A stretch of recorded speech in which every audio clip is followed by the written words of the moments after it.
thanks for joining us once again on this edition of Seeking Solutions, NTA Enugu Network Center. Most times we find ourselves stooling, sometimes uncontrollably. So many factors could be responsible. But today we will be looking into stooling associated with diarrhea diseases, the causes, how to diagnose, the risk factors, to prevention and treatment. Once again, many thanks for joining us. I am Minna.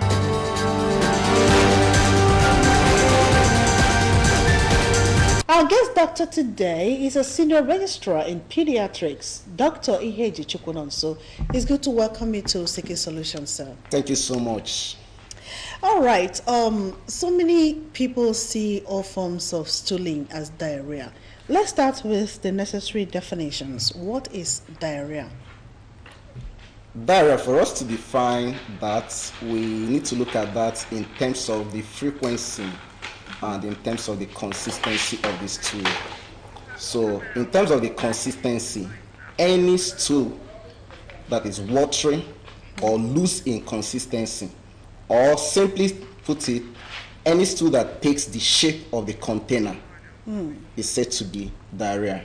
And then in terms of the frequency, passage of more than 3 episodes of this loose or watery stool is said to be diarrhea. So you consider the frequency and or the consistency of these two. Okay. Are there other signs associated with diarrhea apart from the frequent stooling?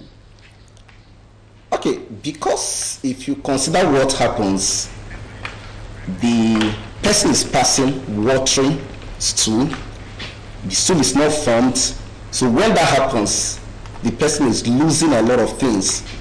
Most importantly, is losing water, is losing energy or calorie, losing some things we call electrolytes, and also is losing energy calorie. Now, when these things start happening, because energy is lost, you start seeing the person getting weak. And then because what is lost, you see some of them, especially in younger children, you have the eye being sunken. Some of them, their body start looking shrunken. And then, because they're losing electrolytes, these electrolytes are what keep us working, moving normally. Some of them will start misbehaving abnormally. It may even go to the extent of some having convulsion from that. It may get so severe that you have an unconscious patient, and then in the very bad cases, it can also result to death. But beside these classical things that goes with the diarrhea, there are also some other things that may go along with it. The person may be having fever, the temperature will be high, the person may also start vomiting. So all these things together can be the signs of someone that is having diarrhea diseases. Well, that's a very serious one there. Now let's dig into the real causes of these diarrhea diseases. Okay. To look at the cause, we talk about the organic and the inorganic causes, or we talk about the microbial causes, and then those ones that are not caused by microorganisms. For the ones that are caused by microorganisms, you have the viruses, the bacteria, and the protozoans. And for children, actually, the viral etiology, the viral causes are commoner. And the most common one in children, the virus, is what we call the rotavirus. It's common, especially in children less than 5 years. Besides these other, the viruses, the bacteria, the Salmonella typhi, the one that causes typhoid fever, the Shigella that causes dysentery, E. coli, and so many other bacteria cause that. And then the protozoans, the parasites, like the Entamoeba histolytica and other one like Giardia. Okay, these are parasites. Yes. But when we've gone outside these microorganisms, we can have some that are caused by some heavy metals. That is very, very, very rare. But it can also be a cause. Okay. So is it a disease?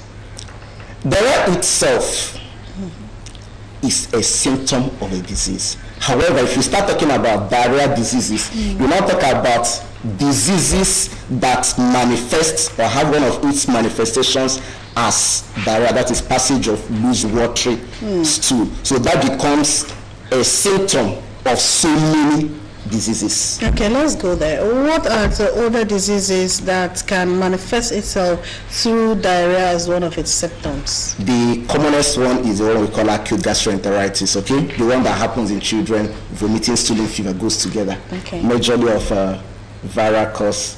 Other ones, we have the typhoid fever. It can come with that. The dysentery, the cholera, all these are diarrhea diseases. And then malnutrition. You have children that are malnourished, kwashiorkor, marasmus, all these ones, they manifest with diarrhea. So these are some other diseases that diarrhea is just one of the components of its manifestations. Okay, we used to hear then that when somebody stools a lot, it's possible the person has HIV. Is there a reality in that? Yes, not really. When we also say HIV is also, or AIDS, it's one of the diarrhea or diseases that can manifest with diarrhea. So diarrhea, you see them commoner in children that are having HIV, and not just HIV, any disease condition that can cause the immunity of anybody to go low. Maybe someone that is on cancer drug, all this thing brings down the immunity. Even tuberculosis brings down the immunity. So these disease conditions also could manifest with diarrhea as one of the manifestations. Okay, how do you diagnose diarrhea? The diagnosis primarily is clinical, how the person presents. Normally, you have the normal or number of times someone opens bowel in a day. Usually, maybe the person's normal bowel habit is twice in a day or once, and then all of a sudden it increases to 4, 5, 6.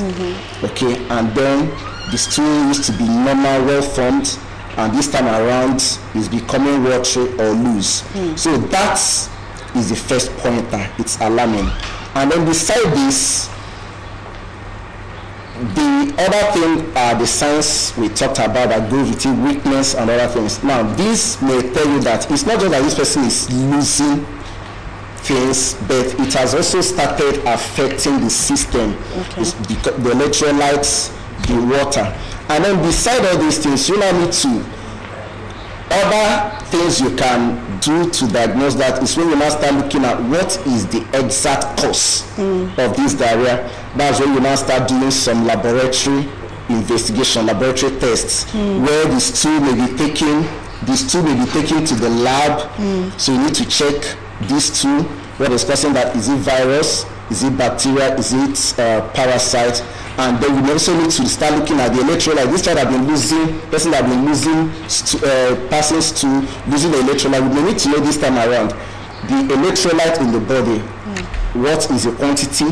Has it gone down? What do we need to do? So these are some of the ways you diagnose. Primarily clinical, what you see the person presenting with, and other laboratory features that will help mainly to look at the complications and then the etiology. Okay, at what point should one really get worried and begin to dash to the hospital? Two things. At what point should one get worried? At the time you start having diarrhea, the person should be alarming. However, best still, good enough, there are other things you need to. When it starts immediately, you need to start doing some things. But if it continues, the frequency is more than 3 times in a day, watery, you need to go to the hospital. And then when it's happening to an infant, any child that is less than 1 year, as soon as possible, you don't need to wait. An adult can manage and then be able to handle it. But for any child that is less than 1 year, even less than 2 years, immediately starts, take the child to the hospital. You may think that it's just wrong. Before you know what is happening, the frequency increases. So as soon as you notice that, for another child, you may give some home remedies. However, if it's an infant, a child less than 1 year, please immediately take the child to the nearest hospital or health center. Okay. Before we go on a break, who is at risk of diarrhea? Children less than 5 years. The reason being because of the commonest cause of diarrhea disease, which is rotavirus, and it's common in children less than 5 years. By 5 years, almost all the children would have been exposed to that virus and they now have immunity against the virus. So children less than that because of that low immunity to rotavirus. And then also because of their body system, they may not be able to handle such a stress when you compare to adults. Okay, so but in any case, but of course it can also affect everybody, even adults. Okay.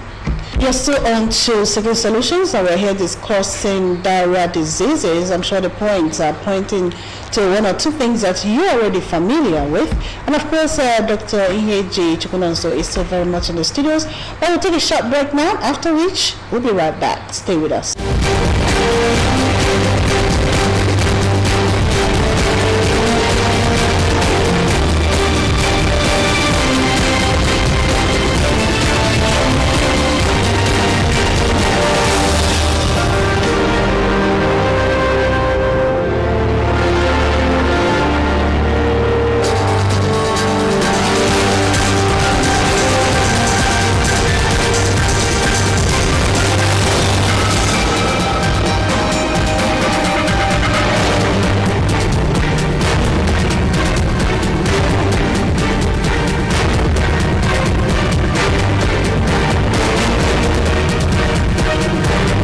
Welcome back to Seeking Solutions. Diarrhea diseases is our topic of discussion, and of course Dr. Iheji Chukwunonso is very much still in the house.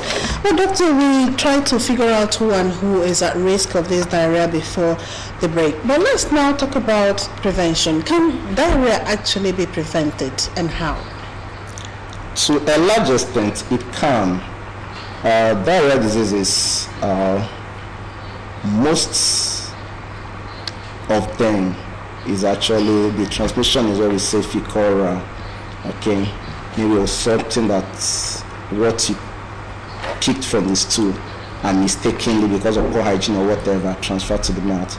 So which means that if there's a good hygiene to a large extent to be prevented, then of course safe water.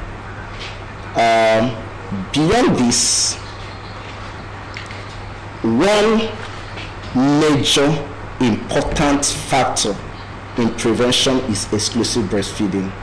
And that is why if you see any child less than 6 months having diarrhea, the first question you ask, is this child on exclusive breastfeeding? And most of the time you discover that the child is not on exclusive breastfeeding. So exclusive breastfeeding goes a long way. The other thing is we started the rotavirus immunization. Remember we said that before 5 years, the immunity to that may be low, but with this rotavirus vaccine, it gives them that protection early enough. And then adequate nutrition beyond the 6 months of exclusive breastfeeding when the complementary feed have been introduced.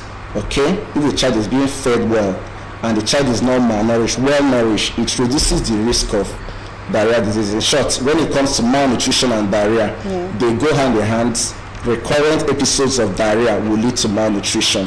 And of course, someone that is malnourished has a low immunity, which can also predispose to diarrhea. So that, and also some other preventive measures which good enough we do along with our immunization is the vitamin A that we give to children. To a large extent, it also helps. And then when you're able to prevent other common childhood diseases, measles, of course, to a large extent, you will actually be reducing the incidence of diarrhea. Okay, diarrhea seems to be seasonal. I don't know. Is it associated with any form of season? Yes, it's commoner from the dry seasons of the year, let's say from December to March. And of course, the reason being because of the commonest cause. In short, we'll keep talking about this rotavirus because that's actually the major issue. Now, it's common, that etiology, from that December, January, February, March of every year. So usually see the peak. During the peak period, you go to hospitals, you go to every home. That's the commonest thing happening in schools. Okay, so that tends to be the season. But beside these ones that are caused by the rotavirus, you may still see pockets of episodes of diarrhea other seasons of the year. But most of those other ones may be caused by other etiology. But the highest peak is by this early beginning of the year and then the late December. Okay, are there some home remedies of diarrhea?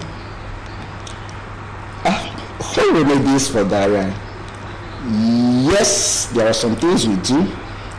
We actually encourage now, if you have a child less than 5 years, please at least have 2 sachets of oral rehydration solution, salt, in your house. It's not expensive, it's about 100 naira or thereabouts, okay?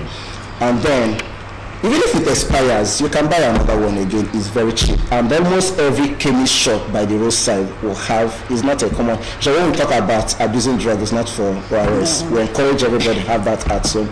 So if you have ORS at home, it will go. So when a child starts passing watery stool, that's the first thing you go to. Okay. You can give that. Then there is what we used to do before now, which we call the salt sugar solution. However, we are playing down on it. One, the exact quantity and preparation varies, and then because of tell people add salt to sugar, people also prefer, okay, since sugar is not there, can make do with any of the soft drinks that has a plain color, becomes a problem. So, and we are playing down on it. Even I think ARS is commoner than sugar now, so you can always have that in your house. So that's the first thing you do. And other things like zinc we also give to children. It's very cheap. It's available in every chemist shop by the roadside. You can easily get that. So these are the common things you do at home. And then, of course, while you are doing this, any child that is having diarrhea, you see mothers telling you that because the child is stooling, I have to stop breastfeeding, I have to stop giving anything. No. You keep breastfeeding, you keep feeding the child, even as the child is losing stool. So the better you replace the ongoing loss with ORS, breastfeeding, normal feed, then the child won't get so bad. ORS, does it work on adults as well? Yes. If an adult is stooling? You can. Okay. It works. Assuming you don't have that as an adult, you don't have that readily at home because it's usually expected that it's for children, and then you start stooling. Is there any home remedy that can be of help for an adult at home? All right. For an adult, that would take us back, assuming it's not available and you can't go anywhere. That would take us back to the salt sugar solution. Okay. Falling back to that. But also, if you're able to replace, we don't really encourage taking plain water. Plain water contains just plain water, nothing else. So it may even go further to dilute the electrolyte. But at times, adults will tell you, I take plain water, but that may not be the best. Salt sugar solution in that case may work. But still, go and rest. In short, your street, in front of your street, there's a chemist shop. You can get that there. Okay, how do you prepare the salt sugar solution? The salt sugar solution, we have, we've talked about using 6 cubes of sugar, okay, and then half level teaspoon of salt to 600 mils of water. That's more like a beer bottle. Okay. Some also are finding that as not being very accurate. So then you use 1 liter of water. Now you see us having disparity. So which means which one is the best? Okay. Still take us back to when we have a standard measure for it, ORS. Okay, so let's talk about the rates of death caused by diarrhea diseases. Okay, worldwide, one is that the incidence of diarrhea is about 2.5 billion episodes in a year worldwide. And unfortunately, out of these 2.5 billion, 80% of it occurs in Africa and South Asia. To make it worse, 46% of this 80 is actually occur in Africa. And when you go above these incidents, you discover that diarrhea causes 1.5 deaths annually. And out of this, it makes it about 18% cause of childhood mortality, making diarrhea the second most common cause of childhood mortality. Is competing with pneumonia and then malaria. So it's actually something that is very bad. And when we call out these figures, it looks as if it's something that is happening around us and people are dying. So is that bad? It looks like mothers, is there any way of informing mothers of how important it is for the children to be immunized against some of these deadly, including diarrhea? Yes, I know that when a woman comes for booking, for antenatal booking, I know that some of the things we teach them exclusive breastfeeding, we teach them hygiene, so and then immunization. So that way you do that. So in the hospitals we do, when they come for clinic, even for other things, we give them health talk. And then, like this program going on actually is one of the ways to enlighten mothers. And there are all forms of jingle going around about immunization in radio, television, or other forms of media. So these are areas, and we also will plead with other people, non-governmental organizations, even churches. You can talk about this in your church, not just about other programs. Talk about, have you immunized your child? If not, try and do that. Okay. So can it be treated? Yes, it can. Diarrhea can be treated. The only time we may have problem if the cause is something that cannot be treated. Assuming we are talking about those causes of immunosuppression, let's take like HIV that has no cure, and some of the things. That's, but if it's well managed, yes. But the very common ones we have around us, the gastroenteritis from rotavirus, typhoid, all forms of other forms of dysentery, and then cholera. Yes, if you start early enough, can be treated perfectly well, and the child goes on.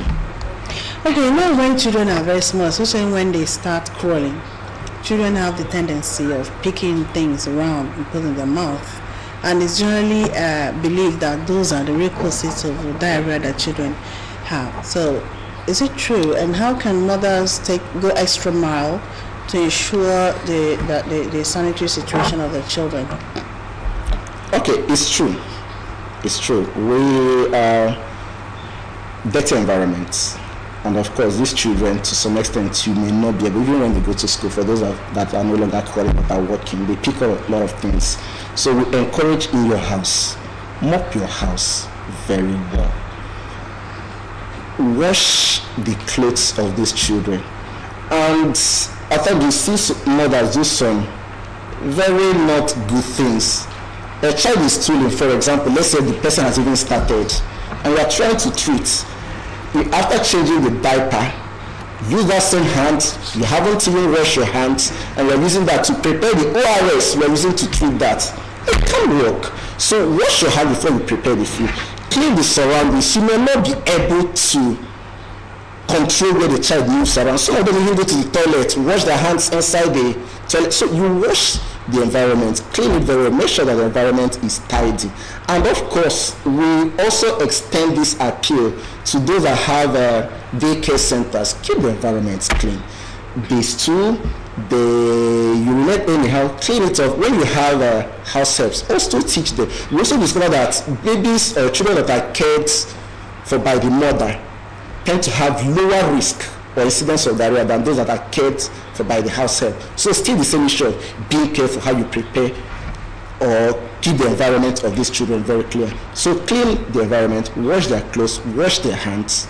Yes, to some extent. And then let me also say, we discourage these things that mothers give to their children, a kind of artificial teats, or just like this cover you have for the feeding bottles. Okay.